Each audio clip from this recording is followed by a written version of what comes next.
Et salut à toutes et à tous, ici Max The Strat, votre organisateur pour cette nouvelle saison de la MML, j'ai nommé la MML Wanted Edition. J'espère que vous allez bien pour ce premier match des playoffs. Nous sommes en 8ème de finale et je suis très bien accompagné ce soir parce que je suis en compagnie de Kenny. Salut à toi. Salut. Kenny qui fait partie des gens qualifiés en playoff pour mon plus grand plaisir et avec la manière quand même, parlons-en, parce qu'on est en 5 victoires, une défaite, monsieur. Eh oui, et ma seule défaite justement contre celle qui est sous mes yeux, Coralia. Coralia, coach des Rapidash United, qui va affronter Kaikit, coach des Tokotorois. Vous les avez tous les deux vus en main event déjà sur la chaîne. Mais avant de parler de leur composition, parlons rapidement des playoffs, parce que vous l'avez entendu, nous ne sommes qu'en 8ème de finale. En général, ça commence un peu plus tard. Sauf que là, j'avais envie de mettre beaucoup de qualifiés. Il y en a eu 3 sur les 4 poules de pique, ce qui nous donne au final beaucoup de monde. Sauf que ces 12 joueurs, il y en a 4 qui ont skip ce tour préliminaire de playoff, les 4 premiers dont Kenny fait partie, c'est pour ça qu'il est là ce soir pour commenter ce match entre Coralia et Kai qui eux donc doivent passer forcément par ces 8ème de finale. Et pour commencer à parler un peu des choses sérieuses, du côté de Kai on a ramené le Momola, le Lop Mega, on a aussi Gardevoir, Terra Fée ou Terra Feu, Avaltou, Genesect qui est récemment arrivé dans sa draft avec ses trades, et enfin le Rotomite. Et du côté de Korra, on a Ursaluna Blood Moon, Jirachi, Mandibuzz ajout éphémère avec Raufskin, Roserad, Primarina et Roaring Moon. Qu'est-ce que tu penses de ces deux compositions? Alors, déjà, moi, le truc qui me saute aux yeux et qui me donne des traumatismes de la guerre du Vietnam, c'est que Coralia a ramené exactement le même 6 que contre moi. Ça n'a pas échappé à mon regard affûté. Et alors, je dirais que ça va être très dur de chercher un tempo pour Kaikit. Je dirais que globalement, ce qu'il va vraiment falloir faire, c'est que Kaikit agresse le plus vite possible et qu'il maintient, on va dire, la pression, parce que déjà, il y a aucun switch-in à Ursaluna Blue Moon, mais j'ai envie de dire que de toute façon, ça c'est un peu le cas de tout le monde. Et ouais, c'est clair. Et puis en plus, il y a le Roaring Moon. Hein. Le Roaring Moon fait très peur. J'imagine les coffres là partir. Ouais. Ça fait très peur. Très surpris par contre de ne pas avoir vu, en tout cas de ne pas voir le Golisopod du côté de Cora. Oui, c'est vrai que ça aurait pu être vachement sympa ça, notamment pour ce Lockpin ou ce garde-voir. Après, bon, je suppose qu'il y avait d'autres choses dans la draft de Kai qui étaient potentiellement gênants. C'est vrai que ce Roserad, à la rigueur, sur cette compo, j'ai du mal à comprendre l'intérêt. Peut-être un moyen pour elle de pressure le Momola, qui est quand même toujours très chiant. En tout cas, on va voir ce que ça va donner. On a eu beaucoup de leads Jirachi du côté de Korra sur les précédentes semaines. On va voir si elle le refait. Du côté de Kai, peut-être un lead Rotomite pourrait ne pas être mal, parce que finalement, Blood Moon, ça sort pas si souvent en lead. Ouais, non, c'est clair. Peut-être un Vénétexon lead. Ouais, peut-être pas, en vrai, vu que si t'as lead Jirachi, c'est clair que le Rotomite sera beaucoup plus adéquat.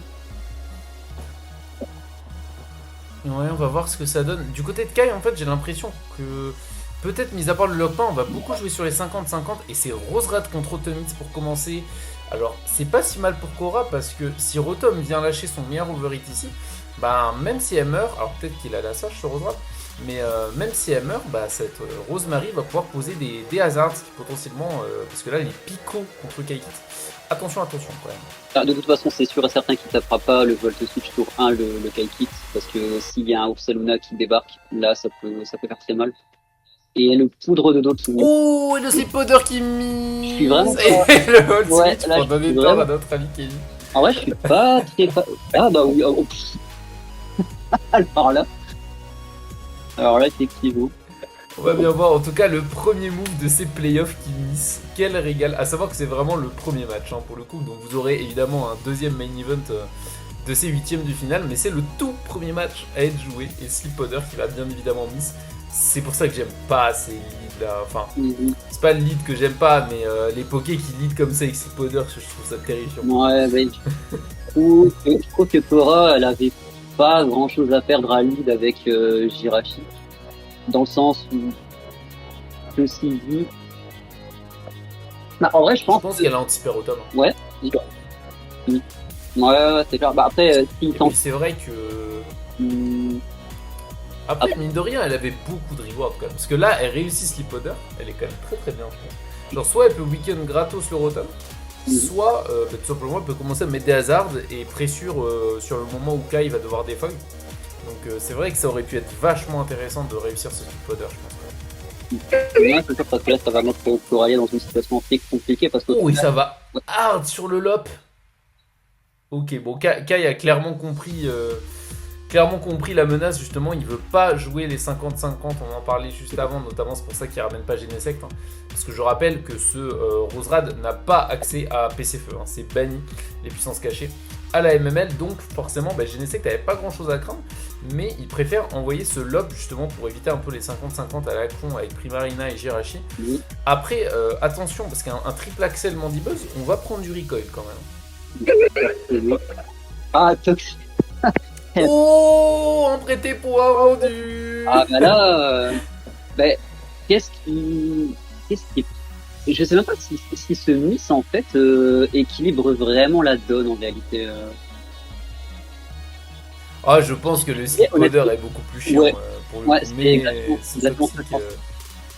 ce toxique peut être relou sur le long terme. Après, je pense que Kai a les armes quand même pour ce Mandibuzz, alors que c'est vrai qu'endormir ce Rotom aurait pu être un sacré lead pour Coralia. Mais c'est vrai que c'est assez chiant. Kai qui a tenté la solution, on va dire. Je sais pas si c'est vraiment la bonne. C'est ça le problème avec ce Mandibuzz qui a Ravskin, je le rappelle, donc qui est un équivalent du Rocky Helmet, et peut-être même qu'il a aussi le Rocky Helmet. C'est le problème, c'est que t'as pas envie de U-turn dessus. Il donne pas envie de taper les triple axel, alors que triple axel, regardez la compo de Korra, ça fait quand même beaucoup de dégâts.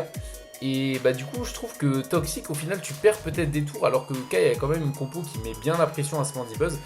Et à l'inverse, bah, c'est Korra qui va mettre la pression. Hein. Avec ce demi-tour, c'est très bien joué.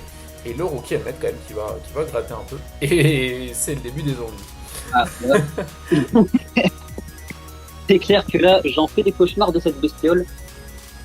Et ouais, honnêtement, je me demande si Kai aurait peut-être pas pu mettre, qui vraiment a juste pivoté sans faire aucun dégât. Et peut-être qu'il était plus gagnant à mettre Button Pass sur le U-turn éventuellement. Oui, voilà, pourquoi pas, ou simplement faire un double switch, mais c'est après je peux comprendre que c'est un peu compliqué parce que en fait double switch comme ça à outrance, même avec Baton Pass, ça revient à recréer des 50-50 et je comprends que c'est pas ce qu'ils veuillent. Après, bon, après je pense que ce qu'ils voulaient peut-être c'était le toxique parce que c'est vrai qu'admettons il aurait réussi à le toxique. Bah derrière en fait il pouvait aller sur le Swalot et on avait un Mandibuzz qui aurait pris et Toxic et Rookie Helmet et donc bah, la prochaine fois qu'il venait ça aurait été assez chiant pour lui. D'ailleurs c'est vrai que je ne vois pas assez de gens faire ça mais Punish le Rookie Helmet, enfin Punish U-turn avec Rookie Helmet c'est vraiment une bonne stratégie, faites-le et pas que sur les Pokémon offensifs. Vraiment moi ça m'arrive même de mettre des Rookie Helmet sur les Pokémon offensifs juste pour pouvoir stay in sur des demi-tours et cheap avec le Rookie. Parce que c'est incroyable. Et en tout cas, Kai va réussir sa ride. Cette fois, le Blood Moon ne fera pas de KO avec ce Blood Moon. D'ailleurs, c'est vraiment très très bon dégât. Bah, c'est même étonnant que Korra n'ait pas tapé Earth Power sur ce tour-là parce que je suis pas certain que Rotom avait envie de venir. En vrai, je trouve qu'elle avait un. Non, après, je pense qu'elle a plus anticipé Momola Spedef sur ce tour. Ah, peut-être. Bah, c'est pour ça qu'elle a voulu taper probablement le maximum de dégâts. Ouais, bah, après, c'est vrai qu'au pire des cas, le Blood Moon il est quand même relativement gratos. Donc, au pire, même si. En soi. Oui, parce que c'est du chip. C'est ça, t'aimes prendre les chips sur Genesect, donc en soi. En vrai, c'est pas mal. Je pense que c'est quand même un bon 28%. On a au moins l'info qu'il n'est pas leftover. C'était bien. Peut-être qu'il est même veste de combat ce Genesect. On sait pas. Après, le problème, c'est que Blood Moon, est-ce qu'il est specs, est-ce qu'il l'est pas. Voilà, il y a beaucoup de paramètres qui rentrent en compte, mais probablement que les deux joueurs viennent de récupérer des infos sur ce tour. Je pense qu'il y a des infos qui ont été échangées. Après, Blood Moon, 28%, ça ferait un peu moins, non, quand même. Ça dépend sur set, peut-être. Bah, parce que Genesect, c'est bulky. Ouais, ce que j'allais dire, c'est quand même bien bulky, donc c'est peut-être pas impossible Elle joue juste un set classique, full attaque. Ok, ça va. Ah, sur le Ice Beam. Oh là là, bah décidément. Oh, il y a pauvre Coralia qui prend cette fois le Ice Beam de plein fouet. Bon, ça change fatalement pas grand chose parce que, bon, à partir du moment où elle vient sur un Ice Beam, c'est un peu terminé. Ouais, c'est clair. Pour Après, ce Rosemary. Mais c'est vrai que c'est un peu relou là. bah, de toute façon, Médic Nature ou pas, le prix ne change pas grand chose pour le coup. Voilà, et ça va U-turn dans la foulée. C'est le premier sacrifice. Ce Genesect qui fait quand même, pour l'instant, beaucoup de taf parce que Kai a les bonnes reads. C'est ce que j'ai essayé d'expliquer au début de la game. C'est que voilà, Kai, c'est beaucoup de reads avec son garde-voir, essayer de choper le Jirachi avec son Terrafeu peut-être. Genesect, balancer les bons moves aussi parce que ça peut se faire absorber facilement par Primarina, par Jirachi, par Blood Moon. Et pour l'instant, bah, il a read la bonne Blood Moon, il a pris son KO. Et pour l'instant, il gère sa game. Il a réussi à mettre un peu de pression à ce Mandibuzz qui le gêne aussi. Bon, Swalot qui va permettre le Blue Moon. Alors là, je suis quand même. Après, fatalement, c'est vrai qu'il a quand même beaucoup de solutions pour emmerder Blue Moon. Il a quand même Momola, il a Genesect, peut-être qu'il a chopé une info, comme je l'ai dit, que nous, on n'a pas. C'est vrai que Momola, Genesect, Rotom reste encore assez infernal pour Blue Moon. Et Ouais. cette fois, va faire le bon call. Ouais, c'est veste de combat, je pense. Je pense qu'il avait. Parce qu'il l'envoyer une fois sur Blue Moon, je veux bien l'envoyer 2 fois. Ouais, avec Leash Life, c'est cramé. Non, il est veste de combat. 100% il est veste de combat, ce Genesect. Je le connais, mon Kai. Et qu'est-ce qu'il a voulu choper le Jirachi sur pourquoi pas taper. Je sais pas trop. Je pense qu'il a surtout voulu, ouais, voilà, faire un move un peu neutre, mais qui lui rendait de la vie. Je pense. Ouais, après ce que là. Je pense qu'il a voulu anticiper peut-être le Primarina. Peut-être le Primarina et lui gratter un peu de vie gratos sur la tronche. Bah. Après avoir avec le set du climat, mais dans tous les cas, en vrai, moi je pense qu'il perdait rien à vraiment prendre les gros chips direct sur Ursaluna. Ouais, je crois. C'est ce qui va se passer. Oh, double freeze. Mais double freeze. Là, Oh là là là là là. Le mec a tapé 2 Ice Beam dans la game. C'est une dinguerie. Je crois que j'ai jamais vu ça de ma vie sur Poké. Premier degré. Genre 2 Ice Beam de freeze, je crois que j'ai jamais vu ça. Ça m'est arrivé déjà 3. 2 sur 3. Mais 2 sur 2 comme ça, c'est un truc de malade. bah, et là, voilà, je pense que la game va être très compliquée pour ah ouais, ça met vraiment Coralia dans la game parce qu'elle a besoin de garder son Salona le plus en vie. Là, le problème, c'est le refus, mais le Genesect. Ouais, voilà, on va essayer. Peut-être qu'un Healing Wish, hein. 3ème. Non, quand même pas. Aïe, aïe, aïe, aïe, ah, c'est dramatique. Et Keki qui se plaignait de ton main event tout à l'heure. Ouais. Eh bah bon, voilà. La bonne étoile. Sur le coach des Tokotora. Ouais, et j'ai presque envie de dire que moi aussi ça me fait une bonne étoile parce que si quelqu'un qui passe dessus, bah, ça passe sur ça. Mais bon, ceci dit, c'est pas terminé. C'est ça. Ah oui, mais d'ailleurs Kenny, c'est toi qui affronte l'un des deux. Ah bah oui, j'affronte soit Kaikit, soit Cora, donc Ah oui, en plus. En plus, c'est vrai que Kenny, donc coach des Benji Golta, qui est en fait le futur adversaire de l'un de nos deux coachs, en tout cas celui qui sortira victorieux. Après, d'un côté, il y a quand même Jirachi le GOAT, hein, donc attention, ouais. Attention au River Sweep. Et en parlant de River Sweep, Roaring Moon va arriver sur ce Overhit. Maintenant, gros mind game. Est-ce qu'on va taper un T-Wave ou un Will-O-Wisp? Est-ce qu'il y a une Lumberry? Est-ce qu'il y a une DD qui part? Non, c'est le demi-tour. Est-ce que c'est Scarf? Est-ce que c'est Band? J'aurais tendance à dire que c'est Scarf, vu qu'il y a quand même Lop. Mais c'est peut-être Choice Band. Bah, ouais, en soi, bah, c'est vrai qu'à part Lop, il dépasse un peu tout le monde. Ça peut être aussi DD éventuellement. Ah non, il a demi-tour, c'est certainement pas un DD. Je sais pas. C'est vrai que le docteur me paraît quand même faire pas mal de dégâts sur un Mamambo. Maintenant, Kai ne joue peut-être pas des spreads défensifs. Penta défensive. Voilà, Kai est un expert des 7 mamans parce qu'il aime beaucoup mettre de l'attaque sur ce Pokémon et jouer des moves genre Kalinari. Je sais qu'il aime beaucoup faire ça. Donc est-ce que c'est le cas? Rien n'est moins sûr parce qu'il y a quand même un Roaring Moon qui prend Kalinri, il y a quand même un Blue Moon qui peut prendre des liquidations. C'est pas impossible. Bah, je dirais que, à mon avis, il a peut-être pas nécessairement d'HP parce que c'est vrai que un Pokémon qui a beaucoup d'HP, il va peut-être avoir tendance à mettre plus en DF, en attaque ou en PDF. Et là, il y a les trolls. Une très bonne réaction de Kai qui envoie directement le garde-voir, c'est très bien joué à lui. Pourquoi? Parce que voilà, vu la façon dont il a été ramené ce Primarina, c'était sûr, et d'ailleurs on le voit, hein, Psyshock garde-voir, c'est pour cette situation, c'est pour ce Primarina, et donc très bonne prep du côté de Kaikit. Coralia qui malheureusement, je pense qu'elle voulait pas le setup aussitôt dans la game, hein, mais elle se retrouve un peu obligée avec tout ce axe, et du coup ça va être compliqué. Après avoir les dégâts de Psyshock, je sais pas si Specs garde-voir. Parce que bon, il peut s'en sortir quand même potentiellement, hein, ce Primarina, mais ça fait super mal, bordel. Et ce Genesect qui devrait être mort, on devrait être à presque 2-2 en termes de kill, et malheureusement là, c'est plutôt 3-0 pour Kai. Voilà, c'est extrêmement problématique. Mais il y a eu l'aspect drop quand même. Donc est-ce que ça va tuer avec l'aspect drop? La première a fait combien? La première a fait 53%. En fait, il y a peut-être un rôle. Je pense qu'il y a un rôle où ça tue. Ça dépend aussi le rôle du premier, ouais. Je pense que ça devrait tuer, mais faut voir en vrai en fonction du rôle. Bah, après, dans tous les cas, quoi qu'il arrive, même si le deuxième Psyshock ne tue pas, dans tous les cas, le Primarina est mort. Donc, le Primarina sera oui, là-bas. mort derrière. Donc,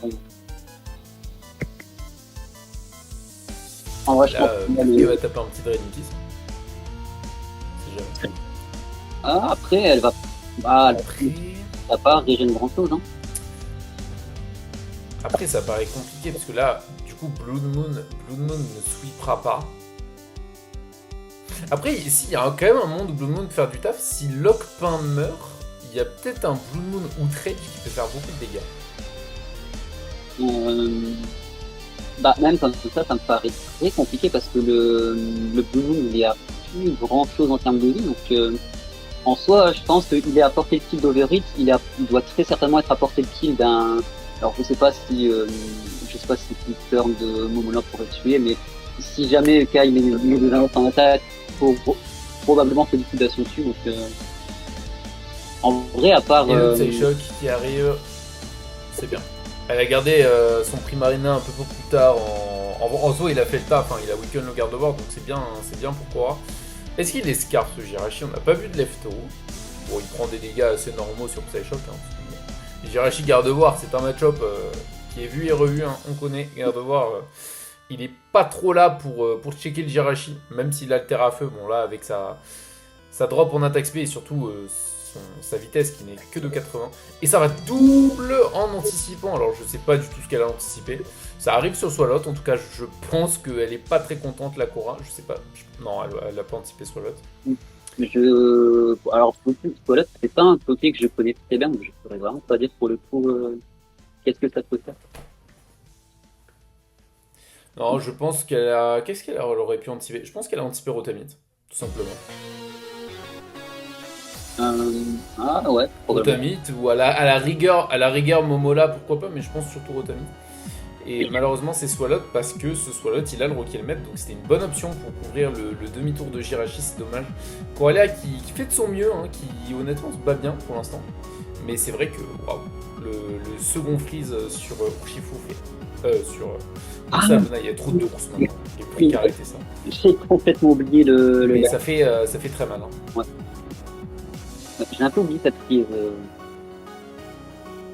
Surtout, je crois qu'en plus, Swalot, il a pas le talent pour garder son item. Gumi peut-être. Oh, il a Booty Press, un truc de fou. Ce Poké, pour ceux qui connaissent pas trop Abaltou, c'est un Poké qui est vraiment marrant en Draft League parce qu'il a quand même des stats pas dégueux et surtout, vous irez voir son move pool, c'est un truc de fou. Le Poké, bah, vous voyez, il a Body Press couplé à Acid Armure, il a Ice Beam, je crois qu'il a Giga Drain, il a le Gunshot, il a stockage, il a plein d'options. Et c'est super marrant à jouer. Donc, franchement, n'hésitez pas si un jour vous n'avez pas de lotière. Et c'est un psycho qui part, donc c'est Spé Jirachi sur le Gunshot. Donc très bien là de la part de Cora, c'est très rentable. Et je sais pas pourquoi Kekit a voulu stay in là-dessus. Ouais. Bah là, surtout que la Cora n'est pas tombée dans le piège. Kai, il a dû anticiper. Alors, qu'est-ce qu'il a anticipé une potentielle venue sur. Ouais. En vrai, Alors soit un double, soit Et- soit tout simplement un Rurik. Non, je sais Ouais, pas. Je sais pas ce qu'il a prédit. ah ouais, autant taper Body Press. Alors, ou alors peut-être que. Ouais, peut-être qu'il s'attendait à Votutrice. Ça va Momola, ok, mais je m'attendais à ce qu'il fasse ça le tour d'avant, honnêtement, je sais pas pourquoi il réserve à ce point son Momola. Alors ça se voit qu'il est défensif, j'ai quand même l'impression qu'il est défensif physique. Après Momola c'est un Poké un peu trompeur parce qu'il a tellement de PV qu'il a un très bon bulk sur les deux plans. Mais je sais pas pourquoi il réserve son Momola comme ça. Après, admettons que, imaginez, Genesect serait mort là, on aurait un Blood Moon qui pourrait encore faire beaucoup de dégâts. Et Kai qui pourrait plus induire les Blood Moon en erreur, quoi. Donc c'est vrai que c'est ça qui est vraiment dommage, alors que là on a un Blood Moon qui est quasiment mort. Elle peut toujours espérer un défreeze, mais voilà. Ça reste quand même... ça tient du miracle, surtout qu'il y a beaucoup de Poké en face qui le dépassent. Ouais, c'est clair. Et donc là, quelle va être la réponse? Parce que si ce Momola fait flip turn, je sais pas comment Cora va s'en sortir. Peut-être que sa seule option c'est même de rester ici. Ouais, de rester, de gratter des dégâts sur le psycho. Après, le Parce que- je pense. Est-ce que J'ai pas entendu. le moment-là, il a peut-être. Enfin, je sais plus si le moment a accès à Coff. Non, ça doit oui, Si, il a accès à Koff. Il pouvait faire Koff. Mais c'est vrai que le flip turn est assez terrifiant ici. Maintenant... Ouais, mais le Wish... Ah non, c'est terrible. Parce que là, c'est Kalenri qui part. Et ouais, Coralia est dans une situation atroce en fait parce que Momola peut faire... tout dépend du dernier move de Momola. Mais si Momola a flip turn, Coralia est dans une sauce mais monumentale. Parce que là, elle peut pas stay in. Parce que Kai va stay in et va taper Kainrei. Donc si elle revient sur Jirachi, c'est le même problème, c'est-à-dire que slow, flip turn, into quelque chose, et c'est la sauce. Into n'importe quoi. Ah, quoique, attends. Tu sais que si ce Jirachi est Scarf, c'est des problèmes un peu quand même. Bah, je me demande si c'est pas pour ça d'ailleurs qu'elle a switché ce Jirachi. Ouais, parce que Genesect n'est plus en range de tenir. On a un Swallow qui se fait oblitérer. On a un Rotom qui est pas encore en range, mais attention. Donc si Momola meurt, on a peut-être un clean possible par Jirachi. Et encore ce fameux problème de Sleep Odor le Rotom, parce que si elle l'avait weaken peut-être derrière, après on va pas refaire le monde, hein, mais si elle l'avait weaken avec un Sludge Bomb, bah, peut-être que là Jirachi serait vraiment bien dans la game. Pour l'instant beaucoup de what if, mais c'est une situation très compliquée pour elle. Bah faut dire qu'elle a vraiment pris les axes les plus douloureux dans cette game parce que le move Sleep Powder puis le freeze sur son Salomon, vraiment c'est terrible. Parce que et puis honnêtement, ce Rotom peut toujours faire beaucoup de taf dans la game, donc là ça l'arrange pas du tout de pas. Moi ça me fait toujours mal au cœur, surtout les freeze, tellement frustrant. Les T-Bolt para, les Flamethrower Burn et Ice Beam qui freeze. En fait c'est frustrant parce que quand un mec te tape Body Slam dessus, tu sais ce qu'il cherche. Tu sais, il y a cette petite arrière-pensée, mais il y a personne qui tape Ice Beam en se disant j'espère avoir le freeze ou tu vois. Ouais. Et du coup, c'est vraiment le gars ne cherche pas ça et il l'obtient quand même. Donc c'est assez triste. Alors qu'une Scold par exemple, tu sais que quelqu'un l'oppo cherche la burn. Ça c'est dramatique. Donc c'est vrai que c'est très frustrant et en prendre deux d'affilée, c'est juste c'est un vol en fait. C'est clair. Mais du coup, le Genesect qui aurait dû mourir et qui est toujours là, regardez, il est là, bien en vie. Et je suis en train de me faire une réflexion. Mais est-ce que le driver de Genesect est toujours de cette couleur normalement? Alors ça, c'est des interactions qui sont rentrée particulière, donc honnêtement, je ne saurais pas dire. Je sais pas, Apparemment, il est pas rouge d'habitude. alors, Bon, en tout cas, il a tapé Gunshot, donc ça montre qu'il a pas Technoblast. Mais c'est vrai que comme il peut avoir Technoblast Elec, j'oublie à chaque fois, des fois ça m'arrive sur les GNSX, je me dis bon. Genre le Technoblast Water, je sais qu'il est jamais bleu de base, donc. Mais c'est vrai que le jaune, à chaque fois j'ai un doute il me semble qu'ils se sont sur le Technoblast. Oui, bah probablement, hein, parce que du coup il a tapé Gunshot. Et la burn, bon, elle arrive malheureusement un peu tard, un peu triste, et c'était un Jira Mixed, bon évidemment, hein, parce qu'il y a Genesect. Donc je pense qu'il est avant tout spé, mais avec juste son petit coverage pour Genesect, c'est pas mal. Et Kai, malheureusement, il a parfaitement anticipé le coup, et il a ramené le Swalot, donc là, autant dire que ouais, c'est Scarf Jirachi. Il n'y a plus vraiment de doute là-dessus, et Scarf Jirachi qui perd 30% pour éliminer un Swalot qui devrait se faire démonter par Psycho, c'est extrêmement sale. Ouais, c'est clair. Parce que là, bah là, il a un Rotom qui est complètement gratos. On peut juste taper Volt Switch. Maman beau, ça va aussi. Et ce diable de Momola, mais quel enfer!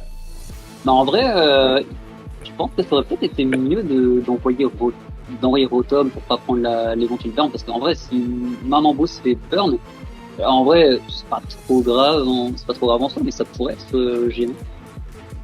Ah, Ouais, c'est vrai. Après, je pense que l'avantage de Momola ici, c'est déjà, bon, on a le Régé Force qui est gratuit. Et surtout, déjà, on a un Wish qui est complètement free. Et de deux, qu'est-ce qui vient gratuitement sur Momola maintenant? Tu peux pas placer Roaring Moon, tu peux pas placer Ursaluna. Alors que Rotom crée des situations de 50-50 un peu gênantes où t'as pas envie qu'il y ait un Roaring Moon qui sorte un truc de nulle part, ou même chose pour le Ursaluna.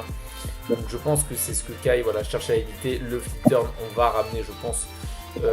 Alors peut-être pas le lock parce qu'on va le garder, mais le garde-voir, je pense, va arriver ici. Bah là, il peut tuer avec Psyshock, donc là, c'est clair que bah, en soi, il peut même taper. Bah, il peut taper même Moonblast. Hein. Ouais, c'est ça. Parce qu'il a l'info que c'est pas veste de combat en face, donc le Moonblast est assez gratuit. Mais peut-être que par par envie de sécurité, il va amener là. Peut-être même Genesect, hein, parce que si Genesect. Alors on a vu Leash Life, U-Turn, Ice Beam, je sais pas, et Gunshot. Ah ouais. Donc non, Mais il va pas risquer le miss Gunshot à mon avis. Ah, je sais pas du coup. Peut-être. En vrai, je pense que l'op c'est gratos ici.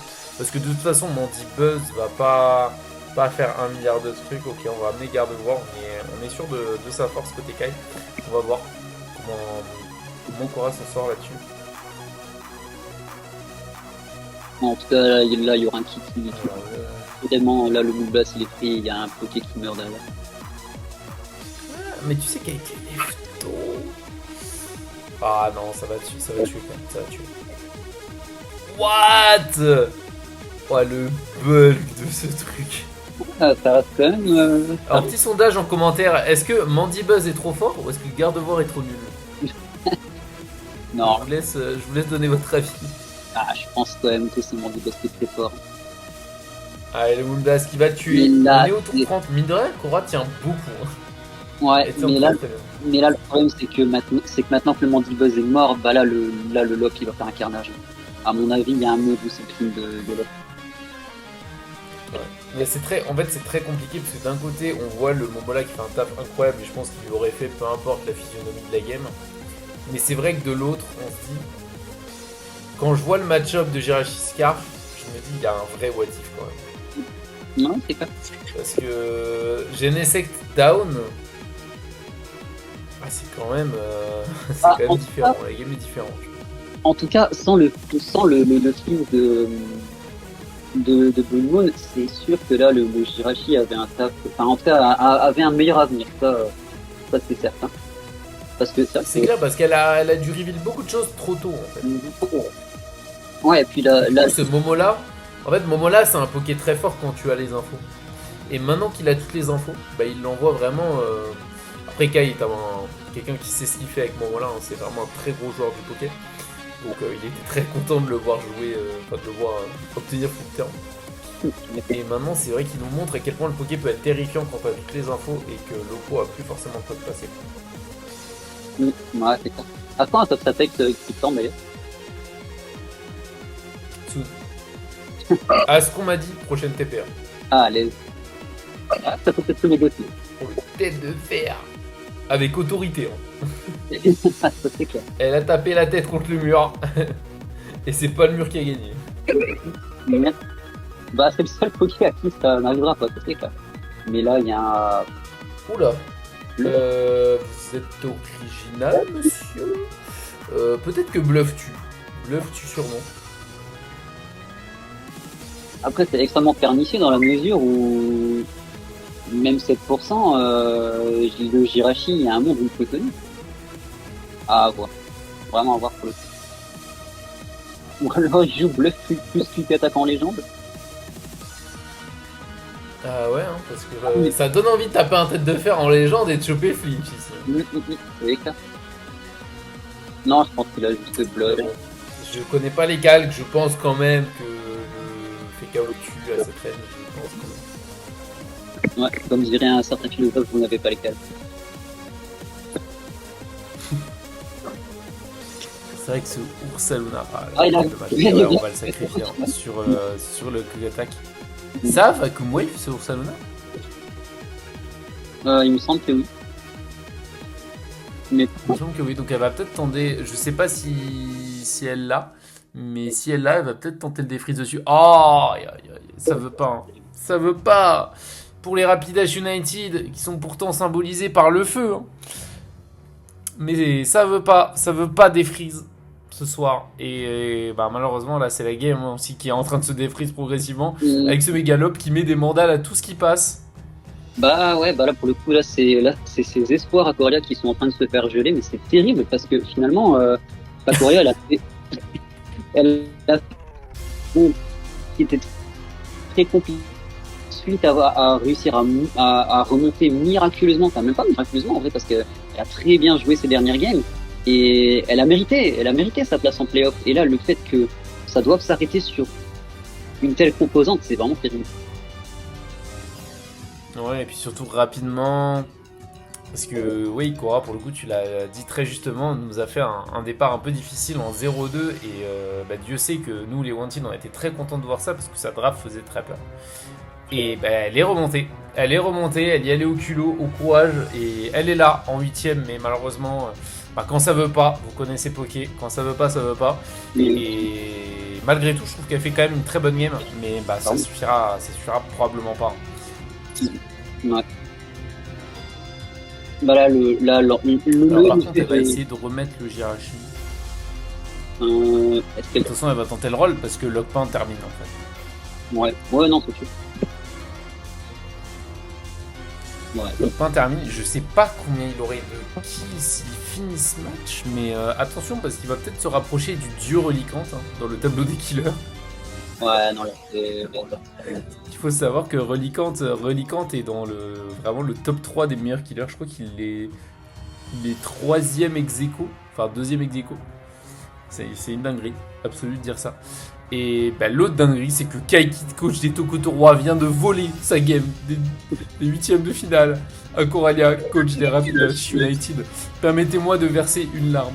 Bah, franchement, même moi qui ne voulais pas me retrouver contre Coralia, ça me fait vraiment très mal de l'avoir perdre comme ça. C'est triste, mais c'est la loi de Pokémon. Ouais, ça c'est clair. Mais de toute façon, malheureusement, c'est la loi de Poké. Donc malgré tout, Kaikit ne démérite pas, mais c'est vrai que c'est malgré tout un sacré pincement de pomme. Voilà, mais bon, on peut malgré tout essayer de trouver des points positifs. Blood Moon ne gagnera pas ce tournoi. Bah. Et c'est quand même quelque chose de plaisant. On ne verra plus de Blood Moon parce que je sais pas si on en a vu tant que ça. On en a vu au moins 2 dans les main events, mais j'ai l'impression de voir Blood Moon tout le temps dans ce tournoi. J'ai vraiment eu l'impression qu'il y avait des Blood Moon à tous les matchs. Mais en même temps, le Poké est extrêmement fort. C'est un truc de fou. Ah, il est extrêmement fort et de toute façon, on avait 2 drafts très flippantes qu'il utilisait, celle de Butter et celle de Coralia. Et bien, les 2 sont exclus de la compétition désormais et Kai va avancer au quart de finale où il rencontrera notre cher Kenny. J'espère que tu as hâte. Ah bah là pour le coup, je dois bien t'avouer que je suis quand même bien plus rassuré d'affronter Kai que d'affronter Korra, pour être tout à fait honnête. Le fait, Le trash talk non, en live, c'est parfait. et tu sais quoi, je vais même aller jusqu'à Grid. Je vais profiter de mon petit quart d'heure de gloire pour Grid. Le fait que Korra soit éliminée maintenant, je vous l'annonce dès maintenant, je vais gagner cette MML. Oh là là là là, il l'a fait. Il l'a fait en live, mesdames et messieurs. Exceptionnel. Et sur ces belles paroles, on va s'arrêter là. J'espère que la vidéo vous a plu. On se retrouve pour un second match de 8ème pendant que notre Kenny National se prépare à gagner la MML. Il l'a dit et il va le faire. C'était Max The Strat et je vous dis à la prochaine. Tchuss.